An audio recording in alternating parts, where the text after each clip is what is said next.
Mushaf itu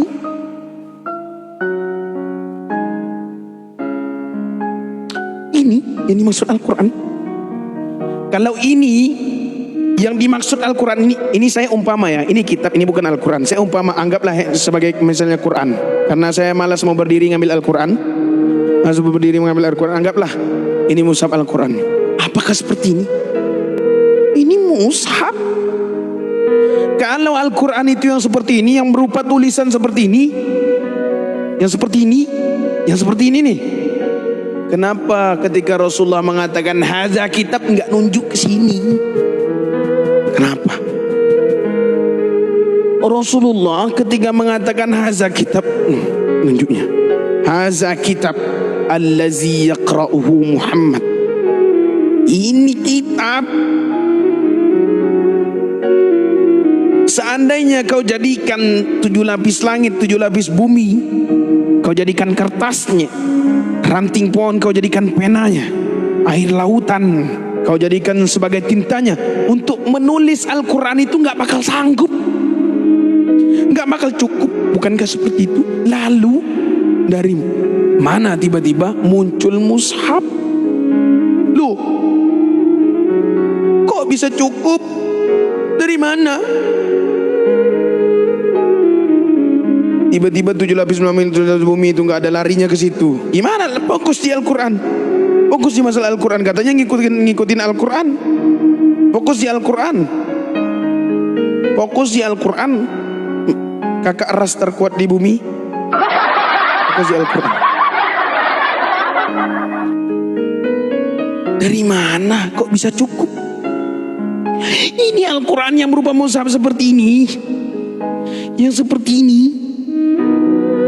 itu hanya 1% dari Al-Quran itu sendiri. Hanya 1% dari Al-Quran itu sendiri. Ini nggak ngelawan bang, justru karena ada pertanyaan dari dialah saya alhamdulillah masih bisa berlanjut, ada topik segala macam. Kalau enggak dari tadi kan saya biasa-biasa aja, nggak berdebat bang, saya nggak berdebat. Itu Al-Quran itu hanya 1% itu dari Al-Quran itu sendiri.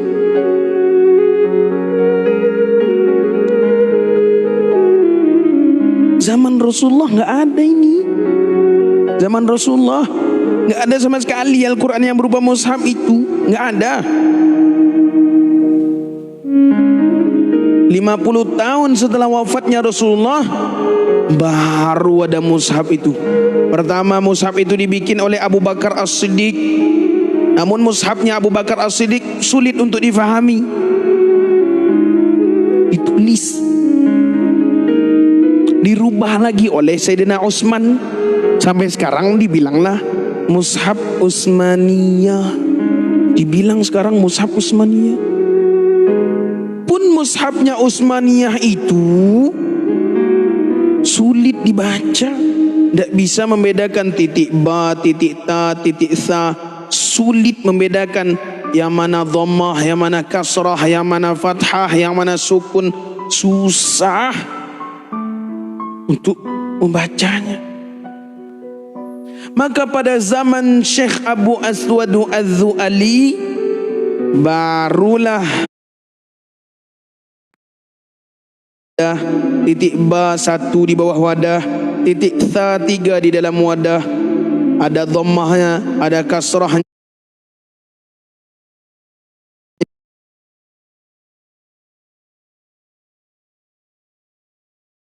Pun ketika itu belum tahu ini panjangnya berapa harokat, ini belum tahu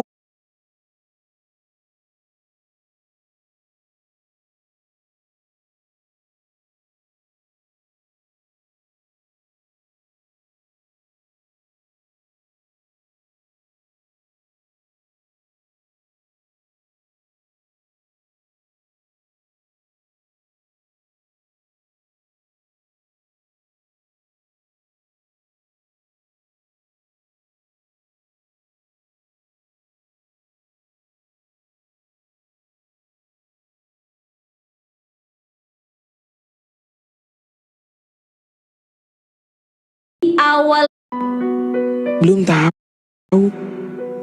Maka pada zaman Syekh Son Aji dikasih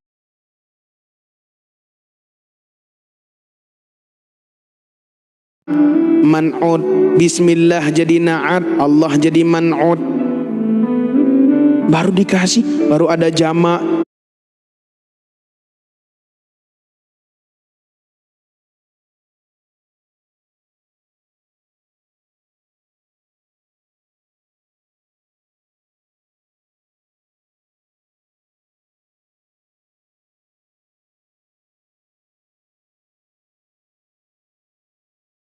Enggak seperti ini, enggak ada Al-Quran mushaf itu. Rasulullah ketika mengatakan hadza kitab, hadza kitab allazi yaqra'uhu Muhammad,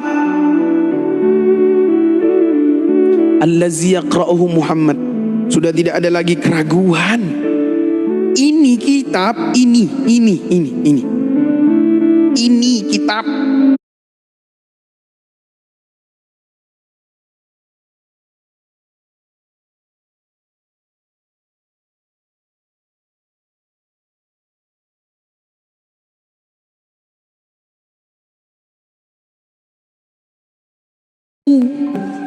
Itu maka Iqra di situ bacalah. Sekarang begini, Allah katanya maha tahu. Ayo kita bermain logika. Kalau mau logika, Allah katanya maha tahu, katanya Allah maha tahu. Saya pakai katanya sajalah. Dari tadi tuh main katanya mulu. Ini bening. Allah maha tahu. Sekarang Nabi Muhammad itu kan katanya lagi tidak bisa baca tulis. Lalu kok tiba-tiba Allah perintahkan Jibril untuk menyuruh Nabi Muhammad membaca Iqra. Apakah Allah tak tahu bahwa Nabi Muhammad itu tak bisa baca tulis? Hah?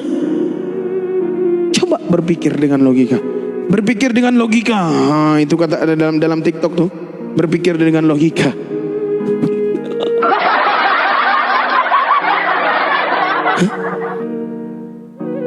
Iqra, baca. Lalu apa yang mau dibaca? Kalau sekiranya mushaf seperti ini nggak ada pada Rasulullah, apa yang mau dibaca sama Rasulullah? Apa yang mau dibaca? Iqra, bacalah. Loh, udah jelas-jelas Al-Quran yang berupa mushaf ini nggak ada, kok tiba-tiba dengan dongoknya Jibril mengatakan Iqra, bacalah. Apa yang mau dibaca? Berpikir secara logika. Ini bukunya kenapa bisa berdiri? Jibril kenapa bisa bertanya? Coba berpikir dengan logika. Bagaimana Jibril bisa bertanya kepada Rasulullah? Bacalah, menyuruh Rasulullah bacalah. Pada ketika itu padahal kitab belum ada, Al-Quran mushaf ini belum ada. Gimana?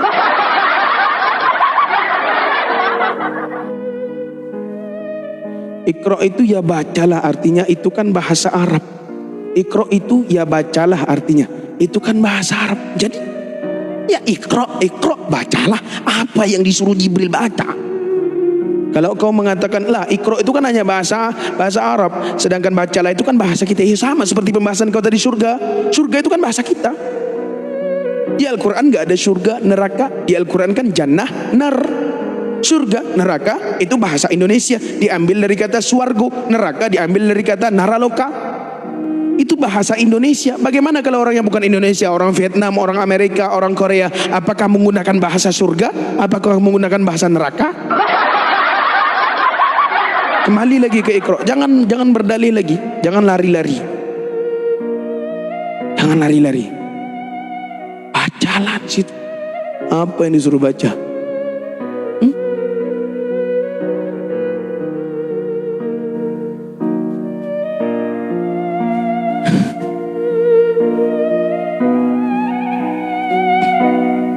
Kenapa alif lam mim tidak bisa diterjemahkan? Bacalah. Baca. Tapi kebanyakan sekarang nih saya Saya nggak mau ke orang lain lah, saya ke diri saya aja. Nanti takutnya tersinggung, nyakitin hati orang kalau saya bilangin orang. Saya ke diri saya sendiri aja. Ketika saya mengatakan, ketika sekarang ini saya hanya mampu membaca kitabnya orang lain, kitab diri sendiri saya nggak mampu baca. Saya hanya mampu ngoreksi orang lain, pengennya ngoreksi orang lain, ngoreksi orang lain, ngoreksi orang lain terus, ngajak orang berdebat, ngajak orang ini, ngoreksi orang.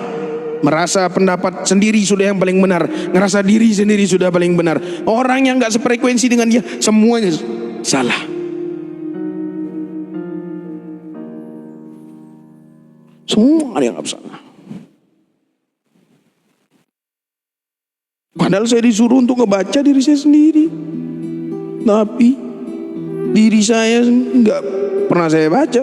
Baca orang lain aja terus, baca orang lain aja terus, baca orang lain aja terus. Itulah saya sekarang. Nggak mau nyebut orang lah, sebut awak aja lah. Nyebut orang nanti tersinggung pula orang. Itulah diri saya itu. Hanya mampu membaca orang lain, baca diri sendiri tak mampu. Hanya mampu menilai orang lain, nilai diri sendiri nggak mampu. Apa beda wahdatul wujud dengan wahdatul syuhud? Ini yang terakhir ya. Nah udah mau jam 12, saya mau izin istirahat, besok saya masuk pagi. Wahdatul wujud, orang yang wahdatul wujud itu dia tenggelam dalam kefanaan. Itu mereka yang tenggelam di dalam kefanaan, mereka yang sakar, mabuk. Itu wahdatul wujud, sehingga sudah tidak ada lagi kenyataan wujud yang ada ini, wujud dirinya itu. Yang ada itu hanya kenyataannya Allah saja. Sudah tidak ada lagi akan segala sesuatu ini, yang ada itu hanya Allah saja. Dia asik lawan itu bang, dia asik lawan itu. Itu wahdatul wujud tuh. Bukan berarti Tuhan itu menyatu dengan makhluk. Nah, ini pendapat Imam Asyuti. Imam Asyuti mengatakan barang siapa yang mengatakan wahdatul wujud itu Tuhan menyatu dengan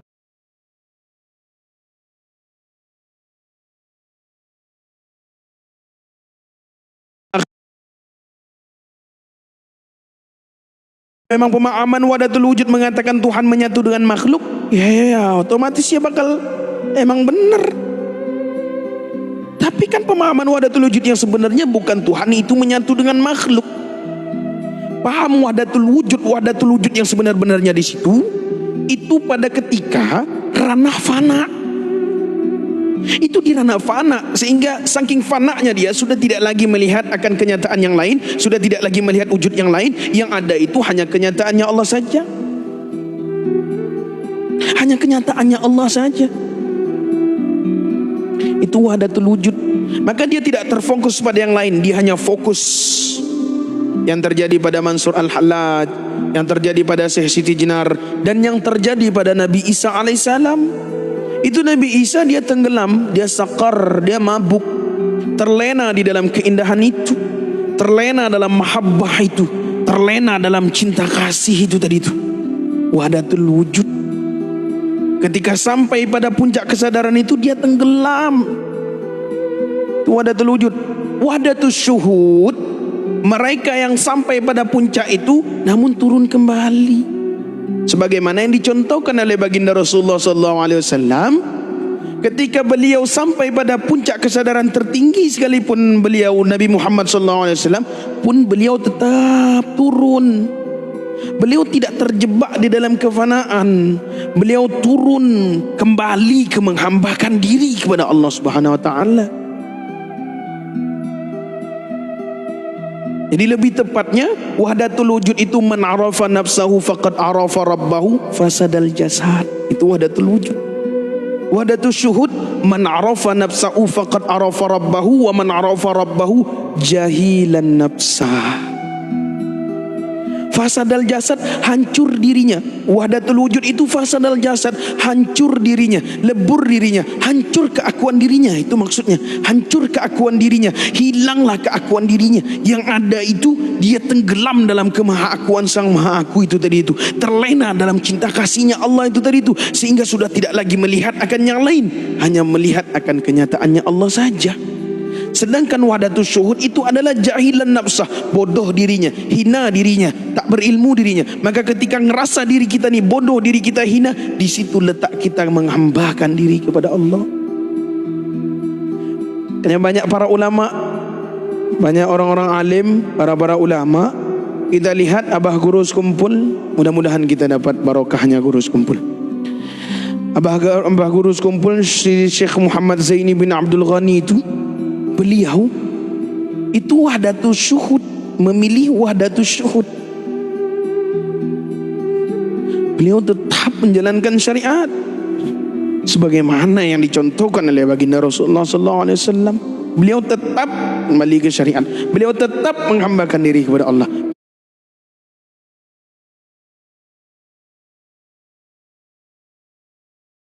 Bahkan lebih mantap, makin top, makin luar biasa syariatnya.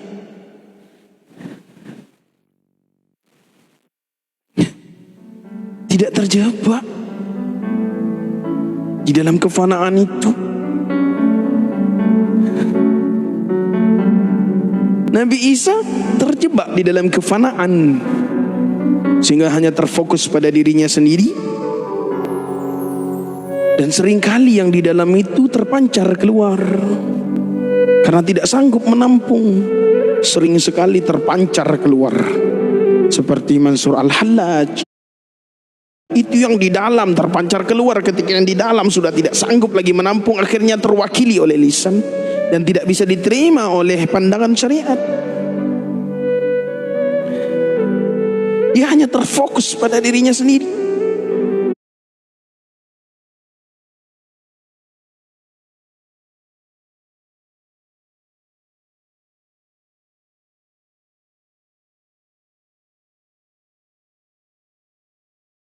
Itu. Begitu juga Nabi Isa alaihissalam. Maka disempurnakanlah oleh baginda Rasulullah sallallahu alaihi wasallam. Ada syariatnya, ada hakikatnya, ada tariqatnya, ada ma'rifatnya. Yang benar yang mana bang? Dua-duanya benar bang. Dua-duanya benar, dua-duanya nggak salah, nggak ada yang salah. Wahdatus syuhud dan wahdatul wujud itu bukan dua pilihan yang mana, apakah yang benar wahdatul wujud atau wahdatul.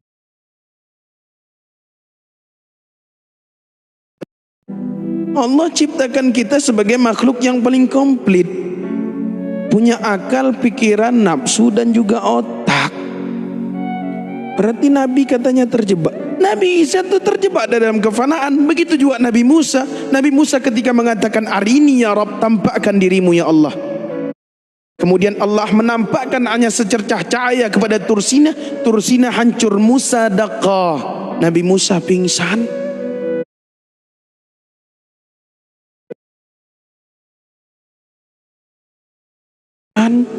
Dalam ilmu tasawufnya Nabi Musa fana, Nabi Musa lebur, Nabi Musa sakar, terjebak di dalam kefanaan itu Nabi Musa. Padahal hanya Allah tampakkan secara batin dan Allah izinkan secara zahir. Ini Nabi Muhammad, Allah tampakkan terhubung dengan zatnya Allah secara zahir dan secara batin. Subhanallazi asra bi'abdi, di situ menggunakan kalimat bi'abdi. Di situ menggunakan kalimat bi'abdi, menunjukkan Rasulullah terhubung dengan Allah tuh secara zahir dan secara batin, secara jasad dan secara ruh terhubung dengan Allah.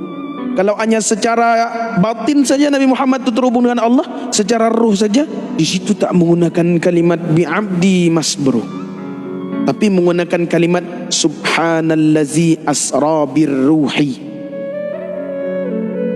Kalau Nabi Muhammad tidak menggunakan, tidak terhubung dengan Allah itu secara ruh atau secara zahir dan batin, ini dalilnya Bang Al, dengerin dalilnya. Cocok logi kok cocok logi, ini dalil dari Al-Quran nih. Kalau Nabi Muhammad itu terhubung jasadnya saja, zahirnya saja, di situ tak menggunakan kalimat subhanallazi asra bi'abdi atau birruhi, tapi menggunakan kalimat subhanallazi asra bi mayyiti bi mayyiti Tapi karena Rasulullah terhubung dengan Allah secara zahir dan secara batin, secara jasad dan secara ruh, makanya menggunakan kalimat bi abdi. Dan bahkan Allah menggunakan kalimat subhan. Allah mempertaruhkan kesuciannya. Memang benar Rasulullah itu terhubung dengan Allah itu secara zahir dan secara batin. Maha suci Allah, maha suci Allah. Iya Bu wanita bening, kamu alhamdulillah saya ada juri malam nih. Terima kasih sudah menjadi juri. Semoga Ustaz belajar. Saya belajar enggak perlu diingatkan, saya alhamdulillah tetap belajar Ibu. Utlubul ilma minal mahdi ilal lahdi. Saya belajar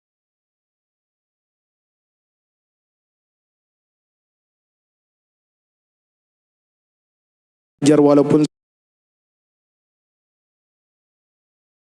Muhammad yang terhubung dengan Allah secara zahir dan secara batin, secara jasad dan secara ruh saja, tidak terjebak di dalam kefanaan itu. Tidak terjebak dalam kefanaan itu. Tetap beliau kembali ke menghambakan diri kepada Allah. Inilah dalilnya. Inilah landasannya. Yang terakhir landasannya di sini menunjukkan belajar hakikat, belajar ma'rifat dan syariat.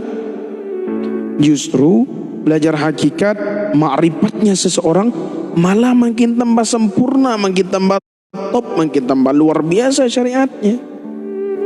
Bukan untuk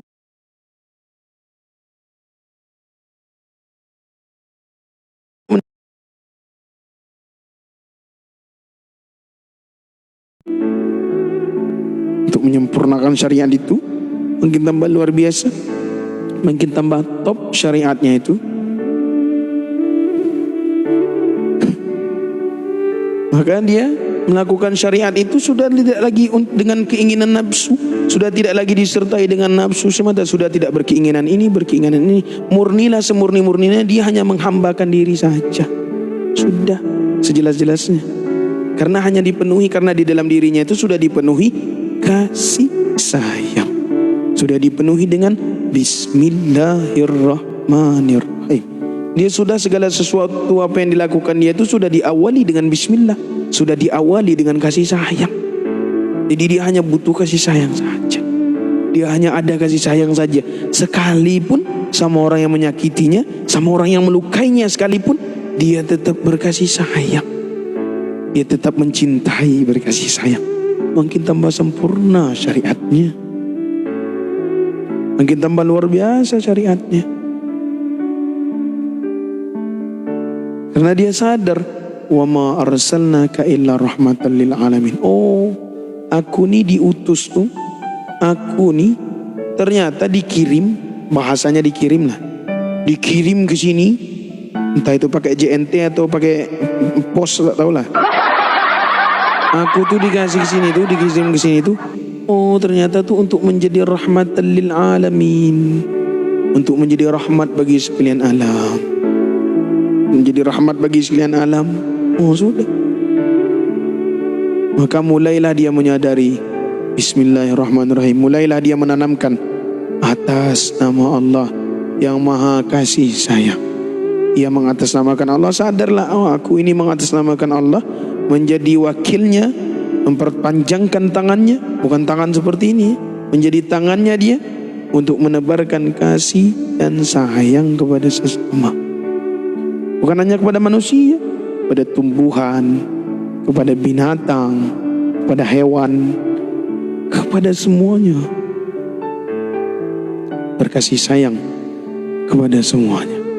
Setelah mampu berkasih sayang, masuklah dia di fase Alhamdulillahi Rabbil Alamin.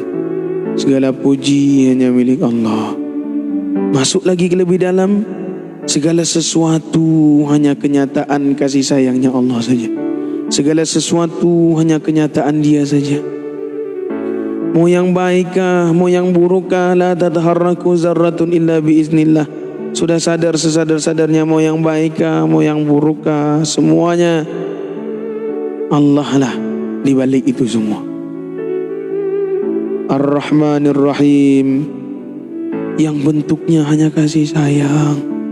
Lagi-lagi kasih sayang, lagi-lagi kasih sayang, yang bentuknya hanya kasih sayang. Jadi kalaulah yang bentuknya segala sesuatu itu hanya kasih sayang, yang bentuknya hanya kasih sayang saja, mau yang baik kah, mau yang buruk kah, mau kebenaran kah, mau kesalahan kah, kalau sudah hanya memandang kenyataan perbuatannya Allah saja di situ, yang ada itu hanya kasih sayang saja sudah, nggak ada lagi dah yang lain. Wallahu a'lam bishawab. Mudah-mudahan kita mampu untuk menebarkan kasih sayang kepada sesama. Mohon maaf ada silap kata, ada kata-kata yang menyakiti hati, ada kata-kata yang melukai hati. Saya mohon ampun sama Allah. Mohon maaf kepada kawan-kawan semua.